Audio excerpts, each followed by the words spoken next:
it is really important to go through these things with the professor, make a clear plan of what you want to accomplish, make a timeline, and see exactly what is realistic to accomplish in your 396 course.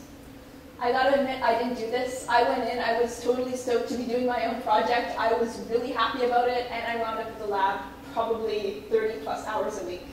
I had 4 other courses. I had mono that semester. It was not cool.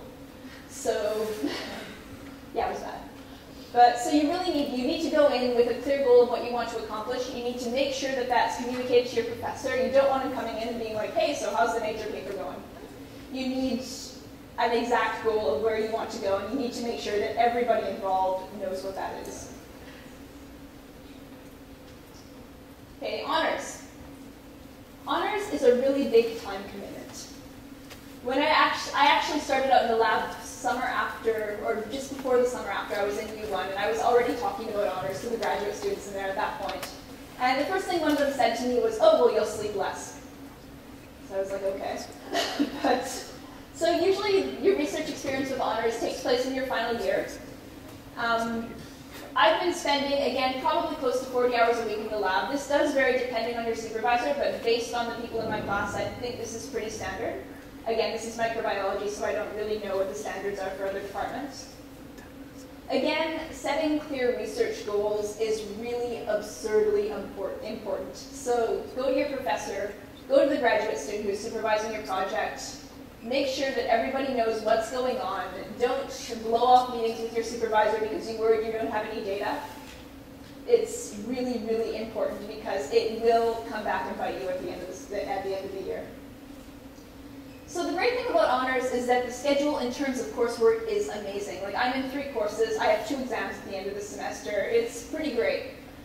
But at the same time, I'm making up that amount of time and more spending time in the lab. So that's, I mean, it's kind of a balance. If you like to spend time in the lecture theater, if you like to go to courses and learn that way, then that's great, and honors is probably not for you.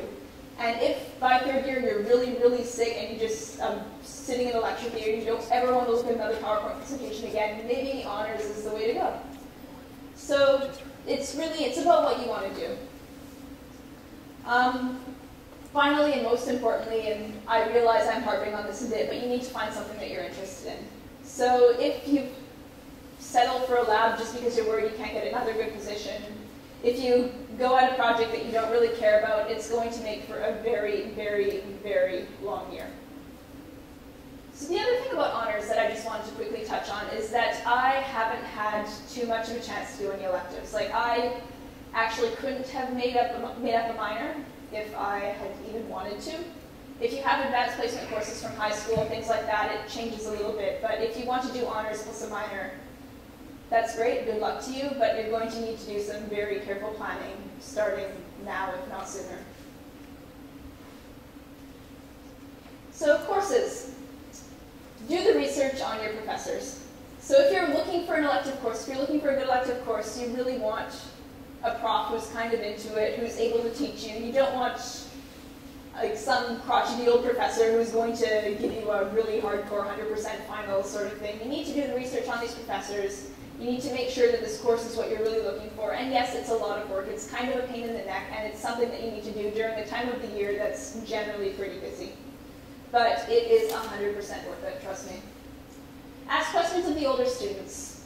It really seems obvious. Again, it's a lot of work during a busy time, so it's easy to neglect. Another thing, we don't bite. We're really nice. Like I get people coming up to me all the time asking me questions. It's honestly, it's kind of fun to answer them, so do not be shy. We're generally here to help. Yeah, again, electives, I had very few opportunities for electives. If you're really into more than one concentration, doing a liberal program is not going to be to your detriment.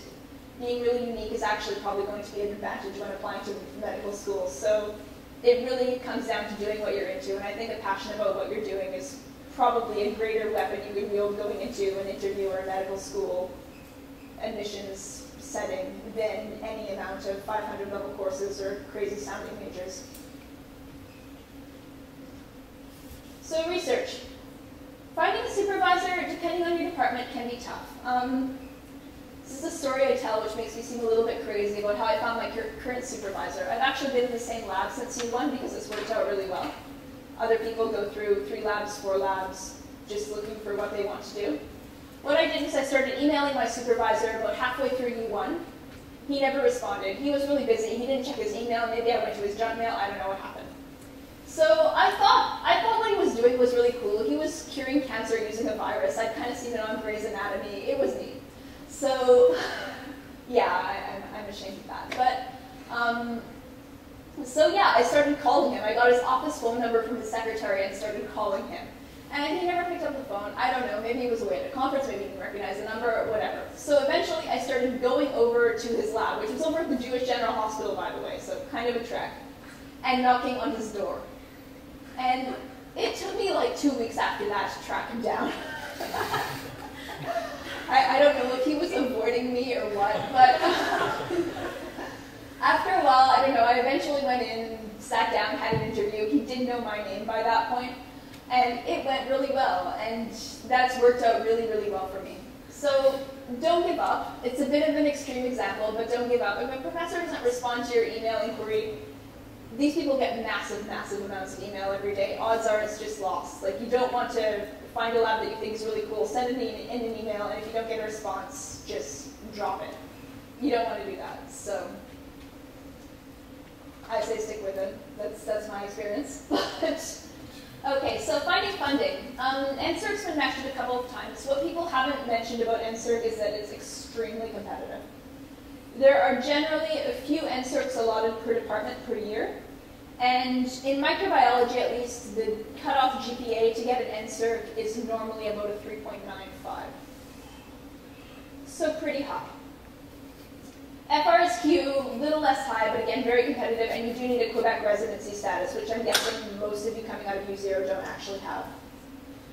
So there are other grants. I actually was funded by an MCETC grant, which is Montreal Centre for Experimental Therapeutics in Cancer, decided to fund 5 undergraduate students. We all got paid, we got a whole bunch of money, we got a stipend from our professors, it was great.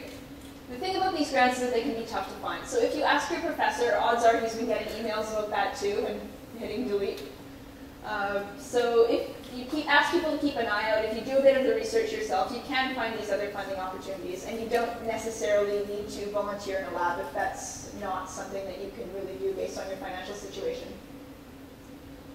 Something that's important to consider is if you're being hired for a research technician or an undergraduate researcher. So an undergraduate researcher is the person, if you'll have a project, or you'll be working on part of someone else's project.